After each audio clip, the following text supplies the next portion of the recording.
తెలుగు రాష్ట్రాల్లో వరుస బస్సు ప్రమాదాలు ఆందోళన కలిగిస్తున్నాయి. కర్నూలు బస్సు అగ్ని ప్రమాదం తర్వాత చేవెళ్ల బస్సు ప్రమాదం జరిగి ఒకరోజు కాకముందే మరో 4 బస్సు ప్రమాదాలు జరగడం సంచలనం రేపుతుంది. కాలు బయట పెట్టి ప్రయాణించాలంటేనే వణుకు పుడుతుంది. ముఖ్యంగా బస్సు ఎక్కాలంటే ప్రయాణికులు భయపడిపోతున్నారు.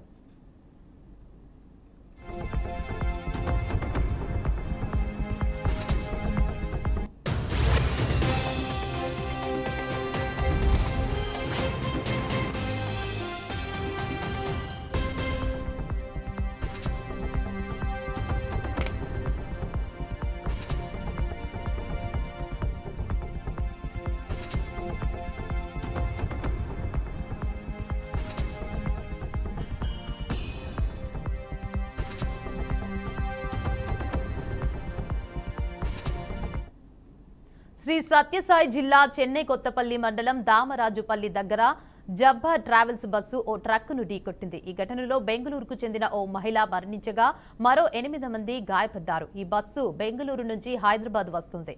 ఘటనపై పోలీసులు కేసు నమోదు చేసి దర్యాప్తు చేస్తున్నారు.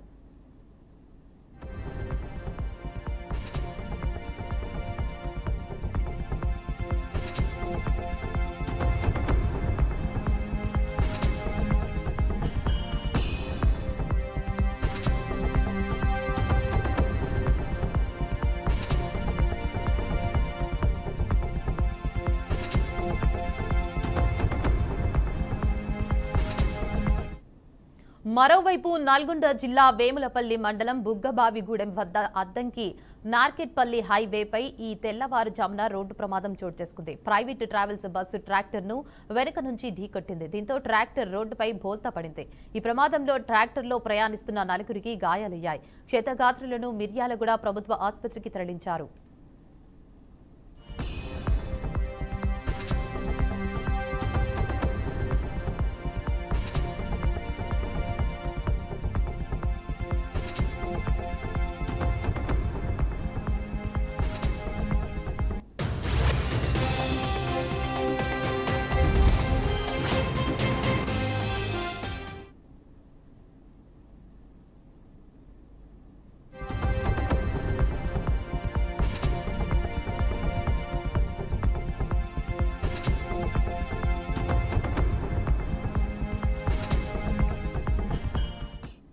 ఇదే అంశంపై మరింత సమాచారాన్ని మా ప్రతినిధి శ్రీనివాస్ అందిస్తారు. చెప్పండి శ్రీనివాస్. Good morning Devika. జాతీయ రహదారి హైదరాబాద్ అద్దంకి టు నార్కట్పల్లి జాతీయ రహదారిపై తెల్లవారుజామున పెద్ద ఎత్తున రోడ్డు ప్రమాదం జరిగింది. దీనికి సంబంధించి ఎవరైతే అక్కడ క్షతగాత్రులు ఉన్నారో వారిని మిర్యాలగూడ ఏరియా ఆసుపత్రులు కూడా చికిత్స పంపడం జరిగింది. ఇది గత కొన్ని రోజులుగా చూసుకున్నట్లయితే జాతీయ రహదారుల పెద్ద ఎత్తున ప్రమాదాలు జరుగుతున్నాయి. దీనికి సంబంధించినటువంటి వారు ఎవరైతే ఉంటారో జాగ్రత్త సూచనలు కానీ అక్కడ పరీక్షిస్తున్నా కూడా ప్రమాదాలకైతే పెద్ద ఎత్తున జాతీయ రహదారులు జరుగుతున్నట్లు కూడా తెలుస్తుంది. దేవిక పూర్తి స్థాయిలో చూసుకున్నట్లయితే తెల్లవారుజామున విజయవాడ జాతీయ రహదారితో పాటు అద్దంకి నార్కట్పల్లి జాతీయ రహదారిపై ఎదురుగా వస్తున్నటువంటి ట్రాక్టర్ ని నేరుగా ఉన్నటువంటి ట్రావెల్ బస్సు ముట్టుకోవడంతో అదే వరిపొట్టు లారీలను పోలీసు వాళ్ళు ధృవీకరించారు. దీనికి సంబంధించి అంటే అక్కడ గాయపడ్డ వారితో పాటు అక్కడ చికిత్స పొందుతున్న మిర్యాలగూడ ఆసుపత్రి మనం తరలించడం కూడా జరిగింది.